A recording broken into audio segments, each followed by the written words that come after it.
Ya, iya. Teman-teman, anggota Loving Praying Family, ini kesempatan kedua saya berterima kasih diundang untuk apa namanya?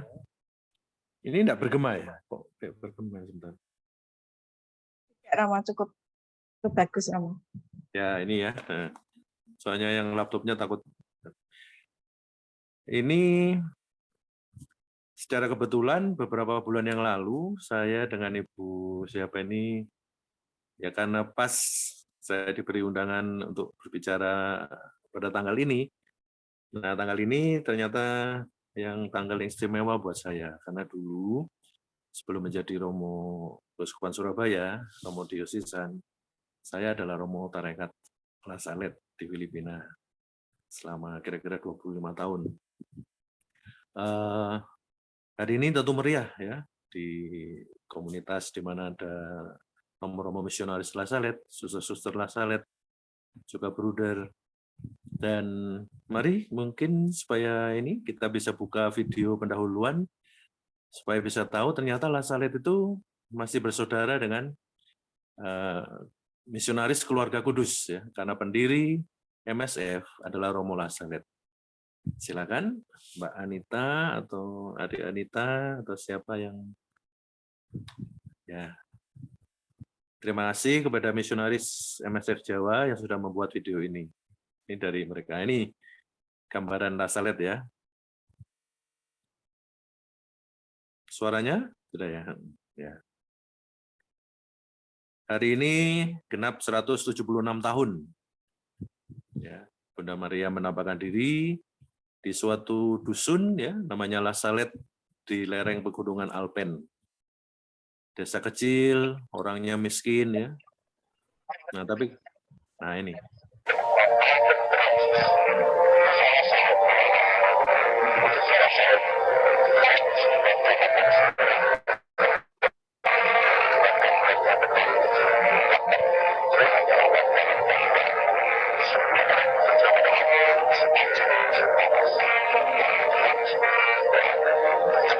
Nggak jelas ya.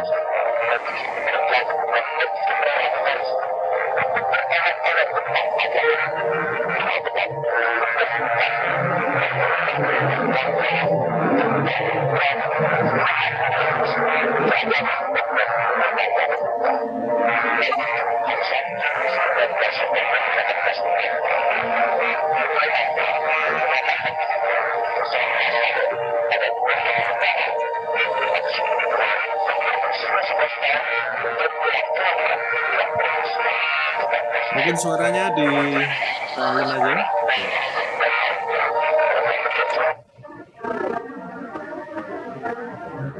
Ya, suaranya di silent aja. Apalagi kan ada subtitlenya ya.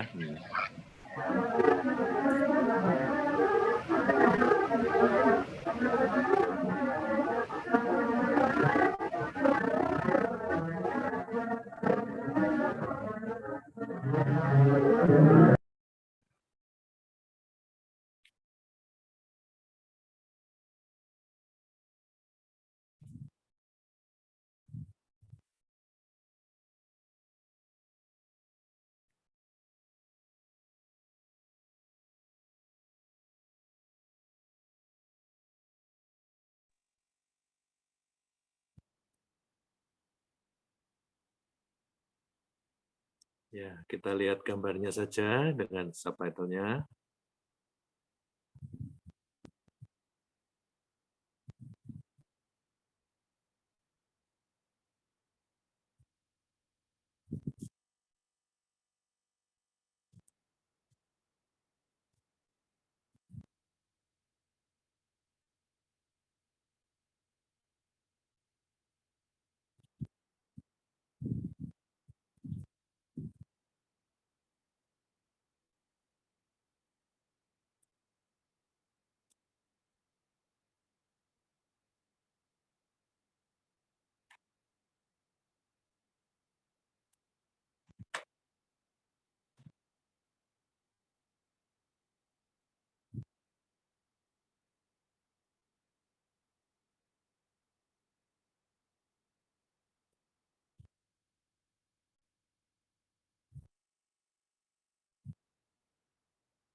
Nah, terima kasih. Halo, terima kasih. Suara saya masih jelas ya? Jelas, Romo. Ya, itu terima kasih pada MSF Jawa, Provinsi Jawa yang sudah membuat video yang sangat bagus tentang sejarah penampakan La Salette yang kemudian melahirkan misionaris-misionaris La Salette. Tadinya Romo-Romo Projo yang melayani para peziarah dengan adanya mukjizat ya dan doa-doa yang dikabulkan, akhirnya semakin banyak peziarah, terus uskupnya menghimpun romo-romo yang memang secara tetap mau melayani para peziarah itu.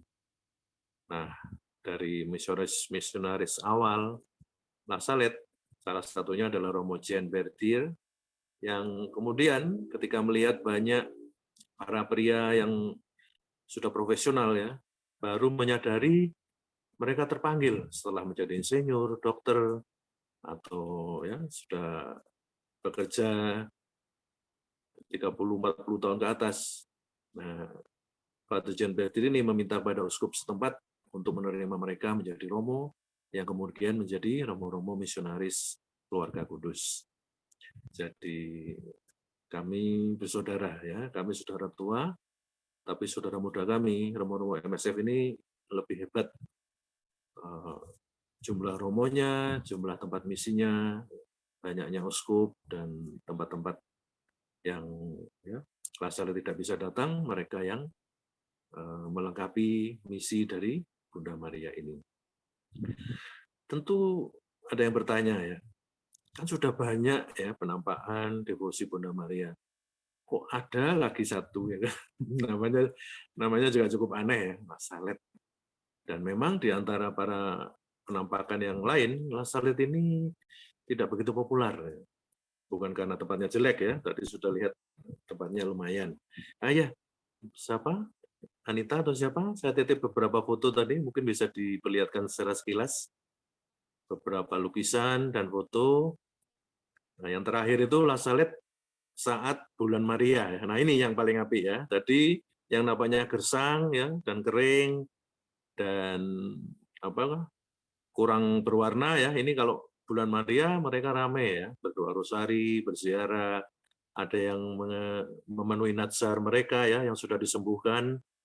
Salah satunya adalah teman saya ya, seorang awam dari London, itu Nicky Canning yang sudah divonis kanker tulang tahap akhir ya, dan tinggal beberapa bulan hidupnya. Ya sebagai pamungkas ya, usaha pamungkas, dia dan suaminya pergi ke La Salette dan berdoa, mungkin hanya mohon supaya sakitnya diringankan ya, dan dia bisa menghadapi saat-saat terakhir hidupnya dengan tenang. Malah disembuhkan ya. Dan dia kemudian ya, membayar nasarnya, dia sendiri berjanji untuk menjadi Rasul Awam La Salette berkarya di Filipina. Di situ kami bertemu dulu. Ya, beliau menolong anak-anak yang orang tuanya adalah penderita kusta dan banyak anak-anak juga ya korban kekerasan dan perdagangan manusia yang diselamatkan oleh karya dari Niki yang disembuhkan di La Salette. Dari seorang wanita tanpa harapan pakai kursi roda, dia pulang dari La Salette ya menjadi misionaris ya, membawa bagian dari terakhir pesan Bunda Maria, beritakanlah ini kepada semua orang, kepada semua umat yang ingin pertolonganku. Saudara-saudari, Loving Prayer Family, ini saya mau berbagi beberapa renungan. Iya, La Salette kurang populer, tempatnya bagus, tapi memang tempat ini hanya cocok untuk kita, orang-orang tropis, itu 2 bulan dalam 1 tahun. Ini seperti ini, kalau lagi api, sejuk. 10 bulan dalam setahun itu dingin dan bersalju. Jadi ya seperti yang sudah mau lansia seperti saya ini ya susah ya. Yang punya artritis, yang punya rematik, susah naiknya dan ya untuk berjalan dari rumah yang satu ya, menuju ke gereja ya, berprosesi, berdoa rosario hidup. Nah, karena itu memang La Salette tidak begitu diminati, tidak begitu masuk agenda dalam peziarahan. Yang lebih terkenal tentu Lourdes. Lourdes itu sebenarnya adalah 12 tahun setelah penampakan Lasalet. Penampakan di Lasalet sendiri terjadi 16 tahun sesudah penampakan kepada Katerina Subiru, Katerina medali wasiat ya, itu jadi dalam 30 tahun setelah revolusi Perancis, Bunda Maria itu menampakkan diri 3 kali di Perancis.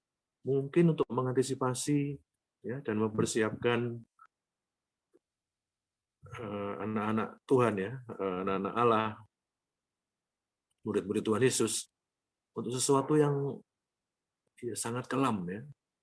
Revolusi Perancis sendiri itu berdarah-darah ya, menimbulkan banyak faksi dan ya orang akhirnya menjadi sinis. Alah, buat apa ke gereja ya, seperti digambarkan di dalam video tadi.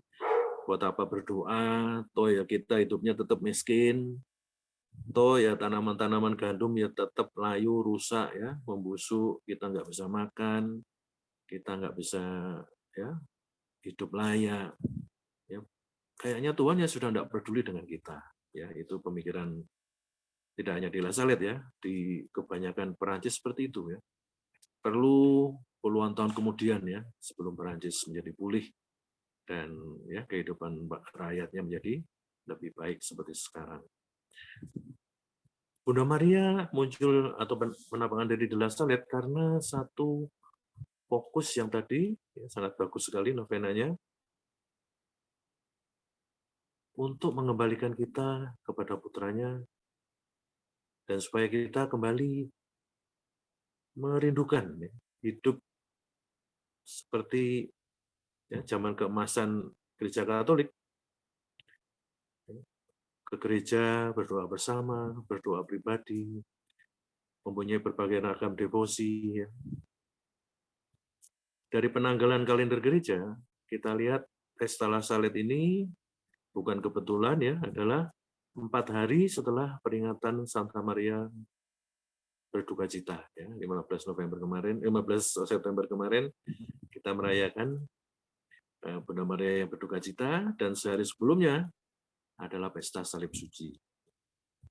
Tentang penderitaan seorang ibu ya, yang sudah menyaksikan pengorbanan putranya, dan kini setelah putranya berjaya dalam kebangkitan, ya, setelah Bunda kita sendiri ya diangkat menjadi Ratu Surga dan Bumi, malah umatnya kok mulai tidak karu-karuan.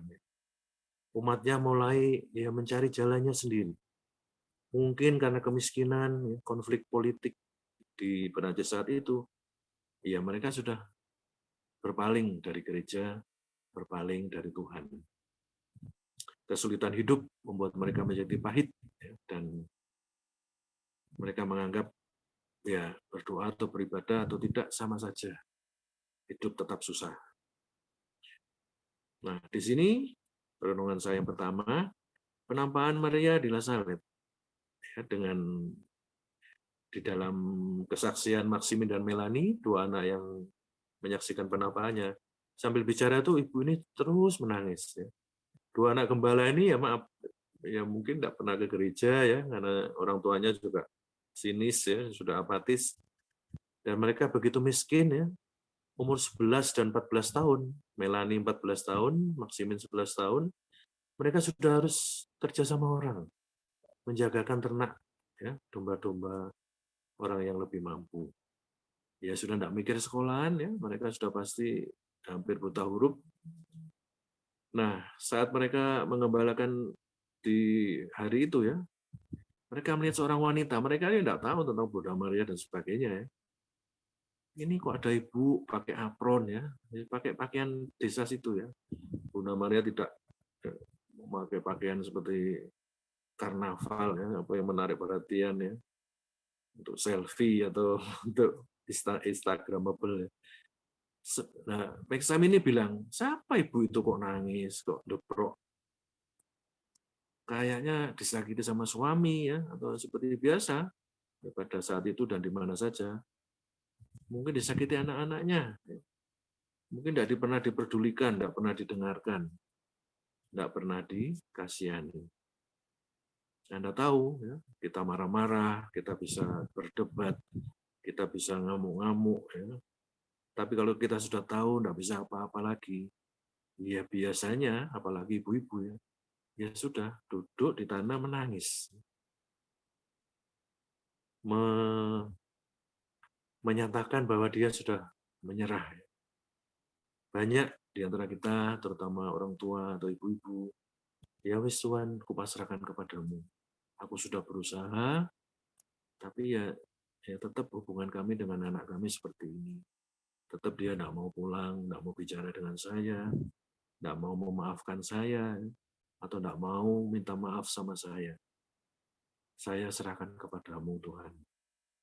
Dan kita tahu, ya dari pengalaman kita, kata-kata yang hebat, ya, perdebatan yang luar biasa, ya.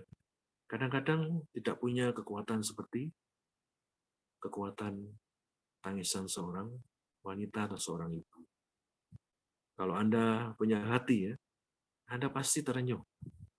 Mungkin kita tidak kenal, tapi kalau ada ibu terus duduk di tepi jalan atau di trotoar terus menangis, pasti hati Anda tergerak. Ya sambil diperlihatkan ya. Ini, ya. Jadi menangis bukan karena apa? Tidak dikasih apa yang diinginkan ya. Menangis karena merasa ya apalagi ya. Anak-anakku, suamiku ya atau keluargaku sudah tidak nganggap aku lagi ya. Selalu mencari salah. Ya wis, duduk menangis dan ya namanya hati kita ya dibuat seperti rupanya hati kudus Tuhan Yesus dan hati bundanya yang tak ternoda, ya pasti terenyuh. Kita tidak tergerak dengan kata-kata, ancaman, gertakan, tapi kita bisa tergerak karena air mata, karena doa seorang ibu. Ya, lagu yang bagus ya di doa ibuku, namaku disebut. Ya. Dan doa itu biasanya ada titik air matanya. Doa dari hati yang remuk redam, doa dari hati yang menyesal, hati yang sudah tidak tahu harus berbuat apa lagi. Dan itu justru kekuatannya untuk menarik kita kembali dan mau mendengarkannya. Nah, anak dua yang tidak ngerti ini mendekati ibu iki, sopo iki ya. Dan tiba-tiba mereka melihat ya, di lain hari atau saya rasa MSF punya lebih detail ya tentang pesan-pesan dan kejadian yang lengkap ya tentang penampakan itu. Memang ya seperti biasa ada berbagai versi, ada berbagai interpretasi ya. Akhirnya mereka bertanya, "Kenapa, Bu? Ibu dari mana? Ibu ini siapa?" Nah, dari situ dimulailah percakapan yang belum pernah kenal, belum pernah ketemu, tiba-tiba seperti mereka kok ya tahu siapa wanita ini. Ya, dari pesan-pesannya, ya, dari caranya Bunda ini bertanya, "Bagaimana panenan kemarin?" "Ya, Ibu banyak yang rusak." "Bagaimana anak-anak kamu diajari berdoa? Kamu pernah atau bisa berdoa?" "Nggak pernah, Ibu, nggak bisa." "Nanti ya, minta kalau bisa berdoa satu Bapa Kami atau satu Salam Maria. Yang penting berdoa dari hati, ya. Berdoa dengan penuh iman, ya, penuh kerinduan bahwa apa yang kamu doakan itu didengar dan kalau itu memang yang terbaik untuk kita pasti dikabulkan oleh Tuhan. Bunda Maria sepertinya juga membawa kesan bahwa Tuhan itu peduli. Ya. Ratu surga sampai turun ke bumi lagi dan sampai menangis, pasti ada sesuatu yang harus ditangani, yang hanya bisa ditangani oleh seorang ibu. Ya, melunakkan hati kita yang sudah keras. Membuat kita ingin pulang, berbalik ke rumah. Nah, ini lukisan yang favorit saya waktu di biara dulu ya. Karena ya menggambarkan kekeringan saat itu, ya polosnya Melanie dan Maximin ya. Dan memang ketika Bunda Maria akan pergi setelah menyampaikan pesan-pesannya, yaitu ada cahaya yang lembut. Nah, dari situ anak-anak ini mulai mengerti bahwa ini bukan wanita biasa, bukan ibu yang habis dipukuli ya, suami atau anak disia-siakan ya sampai lari dari rumah dan menangis sendirian. Tapi ya ibu ya, dari Tuhan yang ingin agar rakyat atau umat di Lasalet itu juga kembali bisa menikmati panenan yang subur, bisa menemukan kembali hidup rohani yang selama ini mereka abaikan. Ya, bisa kembali merasakan bahwa Tuhan pun ya melalui Bunda Maria peduli. Ya, Tuhan juga sedih melihat penderitaan kita. Tuhan juga ingin mengangkat kita dari keterpurukan, dari keputusasaan. Tapi memang kadang-kadang ya kita perlu utusan kita ini seorang wanita, seorang ibu. Ya. Lain kalau punya apa sentuhan keibuan ya dalam dalam ngejak omong ya. Salah satu jurusan yang sekarang sangat diminati ya di universitas terkenal di Amerika itu adalah bagaimana membawa dua orang yang bermusuhan, ya misalkan Israel ya, dan Palestina, untuk duduk bersama, untuk mulai belajar mendengarkan satu sama lain, untuk memikirkan ya daripada perang, kesro, bom-boman terus ya, bunuh-bunuhan ya, dendam-dendaman, bisa enggak ada langkah-langkah rekonsiliasi seperti tadi yang kita doakan dalam novena. Ya enggak bisa salaman terus beres semua ya. Tentu ada tahap-tahapnya. Ya. Duduk, saling mendengarkan, mempertimbangkan. Dan kita bangga, bukan karena kita merasa lebih pintar atau lebih hebat. Yang dipercaya oleh Israel, ya, Iran, dan siapa ini, Palestina, itu adalah paus kita. Paus yang pertama kali menerima Palestina, yang punya kedaulatan. Paus yang berani juga meminta ya, Israel untuk memberi tempat kepada ya, bangsa yang kasihan juga. Israel juga kasihan. Tapi kita tahu Israel itu juga ya, sangat keras ya, orang bangsa pilihan Tuhan ya, tapi ya paling atas ya. Ya Mesiasnya sudah datang ya dilewatkan saja malah disalib. Kasihan, Israel masih menunggu Mesiasnya.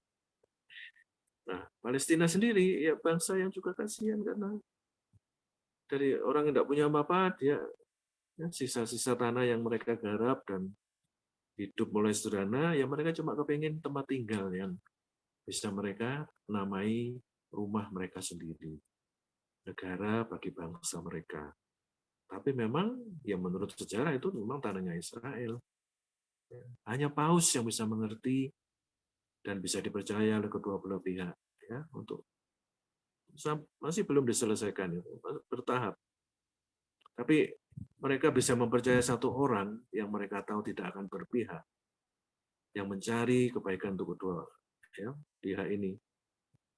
Ya kok ketepaan ya seorang pemimpin gereja kita yang mau mendengarkan, yang mau ya, mencium kaki ya seorang pemimpin gereja di mana ini kemarin ya supaya enggak tukaran terus ya, supaya tidak bertengkar terus. Paus yang mau mencium ya, kaki pengungsi ya yang Muslim bahkan wanita juga ya supaya memperlihatkan bahwa Tuhan itu tidak pilih kasih. Tuhan ingin mengangkat martabat semua orang. Tuhan yang tidak ngipas-ngipasi perbedaan supaya orang terus bermusuhan. Pasti bukan Tuhan yang menyuruh kita membunuh, mengucilkan, ya, menghina, atau menutup pintu hati kita untuk sesama yang berbeda dengan kita. Bahkan sesama yang mungkin membuat hidup kita pernah susah, ya. Memperlakukan kita dengan tidak adil. Tuhan menangis bersama kita. Tuhan mengirimkan Bunda Putranya, Allah mengirimkan Bunda Putranya, supaya ya, hati kita kembali dibuat lembut. Hati kita kembali mau percaya, mau mencoba lagi, mau berusaha lagi untuk bangkit. dari dendam kusumat ya, dari keterpurukan finansial, dari rasa kehilangan ya karena teman, saudara, anggota keluarga yang ya, harus meninggal lebih dahulu karena COVID ya, atau karena penyakit lain, atau karena ditahan hidup, kecelakaan, musibah dan lain-lain. Tuhan menangis ketika sahabatnya Lazarus meninggal. Tuhan sedih ketika Yohanes Pembaptis ya, dipenggal kepalanya. Tuhan nyepi ya, ke tempat-tempat yang untuk menyendiri dan bersekutu dengan ayahnya, dengan bapaknya. Ini benar-benar mungkin saat pesta ya, dirayakan dengan ya ini hari ini di Perancis mungkin masih seru ya, ada pesta-pesta ya misa ya, mungkin dengan segala macam prosesi dan memang ya tidak semeriah atau semegah di Lourdes, mungkin juga tidak di Pedali Wasya, tapi ya mungkin saat ini ya ini karena saya juga dibentuk oleh ya, Formasi La Salette ya, di Filipina, kita butuh rekonsiliasi, keluarga butuh ya, untuk duduk bersama, saling mendengarkan. Ya sudah, tidak usah hitung-hitungan utang-utang atau sakit hati masa lalu. Ayo hidup bersama dengan damai. Ayo jangan sampai mewariskan dendam kusumat, angkara murka, ya, tuding menuding ya, antara anak-anak dan cucu-cucu kita ya. Cukup berhenti di kita saja. Dan kita bisa berdoa bersama Bunda Maria La Salette untuk Rusia dan Ukraina, untuk semua negara yang masih ya, bernafsu untuk saling menguasai, saling membunuh, ya, saling mengkotak-kotakkan. Kita juga diminta ya untuk kembali mencintai ciptaan Tuhan. Mau untung cepat ya, hutan dibakar. Ya. Wes gak peduli sama lingkungan ya, pabrik-pabrik limbah kimianya ya dibuang ke sungai tempat orang masih bisa mandi ya dan cuci baju dan kadang mengambil air minum ya. Sampah plastik ya berjuta-juta atau bermiliar kubik karena tidak ada yang tahu ya buang ke Laut Pasifik atau Atlantik ya. Dalam usaha menemukan ya pesawat Malaysia yang hilang ya beberapa tahun yang lalu, mereka sampai ke ujungnya Samudra Hindia yang hampir tidak pernah terlihat manusia ya, saking terpencilnya ya. Itu di bawah kalau dalam peta ya di tenggaranya apa namanya ini Pulau Seribu, Pulau Christmas Island gitu ya. Ya itu nggak tahu berapa juta meter persegi itu laut saja dan nggak pernah ada yang lewat situ. Mereka kira mereka menemukan bongkahannya pesawat yang hilang itu. Ternyata itu adalah ya suatu bungkusan plastik ya, sampah plastik raksasa sampai seperti pulau ya. Ya dikira tidak ada yang tahu ya. Gara-gara mau nyari pesawat jatuh, ada sampah plastik yang sudah besarnya satu pulau. Ya itu membunuh semua ekosistem di dalam laut itu. Ikan kalau sudah lapar ya nggak ngerti plastik ya ditelan ya mati ya. Saudara-saudari mungkin yang kita bisa timba ya, kita bisa ambil dari ini banyak ya mutiara-mutiara yang bisa kita renungkan.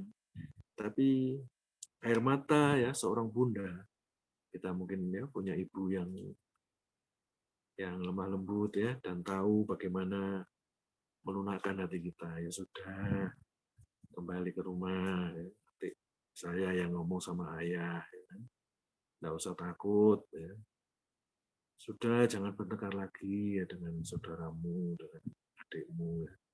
Nanti ibu atur bagaimana ya supaya semua bisa mendapatkan misalkan ya warisan yang layak. Ya.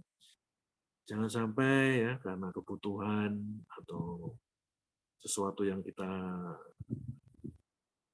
dambakan ya kita harus sampai membenci ya anggota keluarga atau sahabat ya. Jangan sampai karena suatu kesedihan, kecelakaan ya, kehilangan seseorang yang kita cintai, hati kita lalu menjadi mengeras. Saya berdoa Tuhan menyembuhkan mama, ya mama kok tetap meninggal, kanker, COVID, macam-macam ya menderita. Dan Tuhan memang tidak pernah mendengarkan doa saya. Tuhan tidak cinta sama saya atau mama saya. Ya sudah, kita putus hubungan. Saya tidak mau berdoa, saya tidak mau ke gereja. Tuhan tidak cinta sama saya. Ini yang mungkin mau dilunakkan oleh Bunda Maria dalam penampakannya di Lazaret. Ayo kembali ya, menemukan kebaikan ya, dalam diri kita dan dalam diri orang lain. Pembimbing rohani saya pernah menjewer saya ya. Ada saya mengeluh kan waktu masih frater di Filipina. Yang itu gitu, saya dibully dan sebagainya. Terus dia bilang, Agus, biasanya yang tidak kamu sukai ya, dalam diri orang lain, itu karena ada dalam dirimu. Jadi kamu marah pada orang lain yang punya sifat-sifat itu yang sebenarnya kamu juga punya, tapi kamu tidak mau ngakui. Ya seperti melihat cermin ya, ya kita tahu ya, the enemy is ya orang yang di dalam cermin itu ya, tidak usah nyalakan orang lain. Ya kita yang keras, kita yang susah memaafkan. Ada teman utang ya, melarikan diri, kita benci seumur hidup ya. Tidak cuma teman kita tuh ya, semua keluarganya kita salahkan. Kita melengos, ya. Kita ketemu di gereja ya, nggak mau salam damai ya. Ya, yang rugi kita ya. Dia tenang-tenang saja ya, atau mungkin memang ya orangnya memang seperti itu ya. Kita yang darah tinggi ya, asam lambung, ya, stroke ya. Ya sudah, ada saatnya direlakan ya. Hidup kita memang penuh ya dengan kekecewaan ya, ada yang kita cintai malah lari ya. Ya istilahnya anak-anak sekarang ya, lagi sayang-sayangi ditinggal ya, ghosting ya. Oh ini. Terus kita tidak mau mencinta lagi ya, wis gak pacar-pacaran, gak cinta-cinta. Aku tak jadi biarawan ya, tak topo ya. Bukan begitu maksudnya ya, karena apapun yang kita alami, apapun yang tragedi ya, yang mungkin kadang-kadang kita lihat, kita juga alami dalam komunitas kita masih bisa kembali. Dan ini yang terakhir ya, perjumpaan dengan Tuhan seperti penampakan Bunda Maria di Lazaret itu biasanya ya mengubah kita dari dalam, mengubah cara kita ya, memandang orang lain. Dari tadi mencari salah dulunya ya, sekarang mau mencari kebaikan. Dari orang yang terpaku ya pada masa lalu ya, dan tidak bisa move on, menjadi orang yang mencari ya, alternatif ya, untuk move on, untuk mulai hidup baru. Dan Bunda Maria berpesan,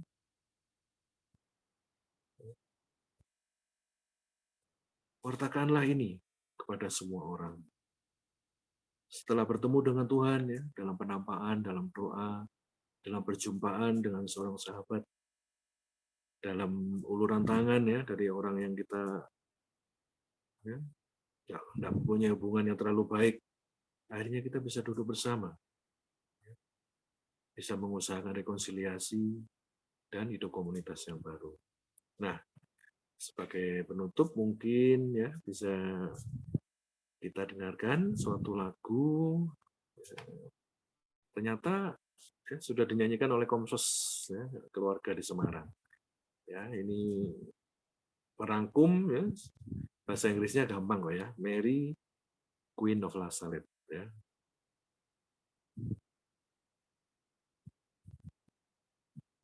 Nah, mudah-mudahan ini, mudah-mudahan suaranya ada perang seperti tadi. ternyata devosi untuk Bunda Maria La Salette sudah mulai di beberapa tempat ya. Di Jawa Tengah karena ada MSF.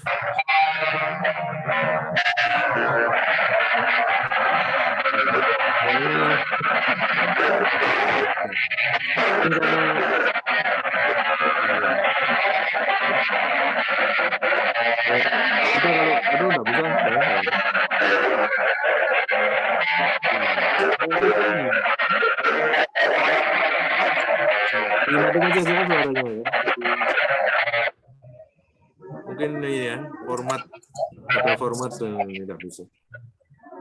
Saya lupa yang tempo hari kok lancar ya lagu-lagunya. Iya, enggak apa-apa. Nah, coba satu lagi itu ya tentang pesan-pesan Bunda Maria, masih dalam bahasa Inggris, tapi lagunya namanya sangat ramah ya untuk telinga orang Indonesia. Ada satu lagi kalau tidak salah dari Father Pat ya, Romo La Salette ini dikaruniai ya bakat musik ya, komposisi, suara ya, dan lagu-lagunya juga banyak diterjemahkan ke Tagalog ya di Filipina. Mungkin kelak MSF ya, dan kalau saya diberkati dengan talenta ini bisa membantu menerjemahkan beberapa lagu. Nah ini suaranya, ya paling enggak lihat orangnya ya, mirip suaranya di silence saja. Ini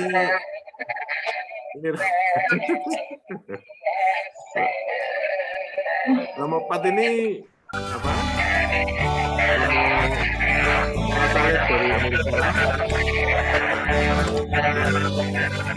Saya tadi mau bilang ibu-ibu ya, mirip-mirip Kenny Rogers ya,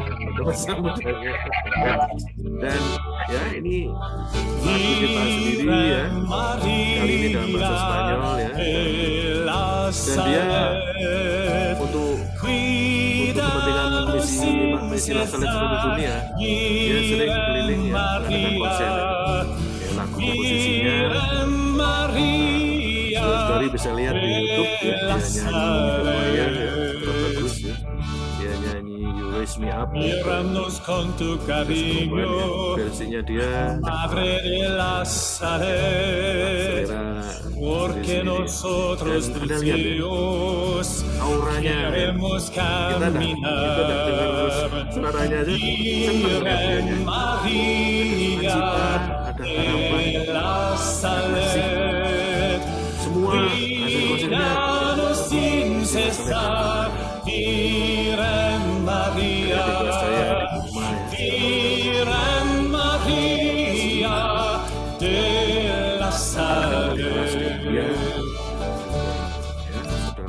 Vestida de campesina y de dorada cruz, llamaste a los niños pobres, vestiste amor y luz. Virgen María de La Salette, cuídanos sin cesar, Virgen María, Virgen María de La Salette. Migran dari Filipina, dan ketika saya bisa melihat itu ada komunitas Indonesia. Hoy en la oración cambia la piedra en trigo, abre el corazón. Virgen María de La Salette, cuídanos sin cesar, Virgen María, Virgen María de La Salette. Tuhan peduli. En la montaña diste, akanlah conocer. Ahora vamos felices, la misión a cumplir.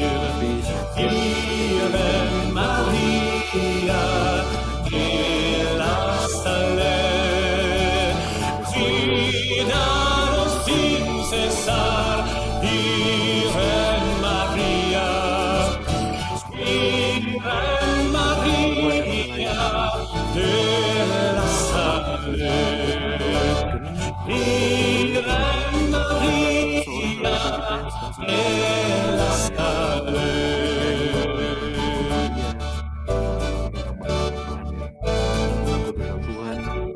yang selalu mencari kita dan selalu ingin menyatukan kita dengan anak-anaknya yang lain. Jangan pernah ragu, jangan pernah takut. Ayo ya menerima uluran tangan Tuhan.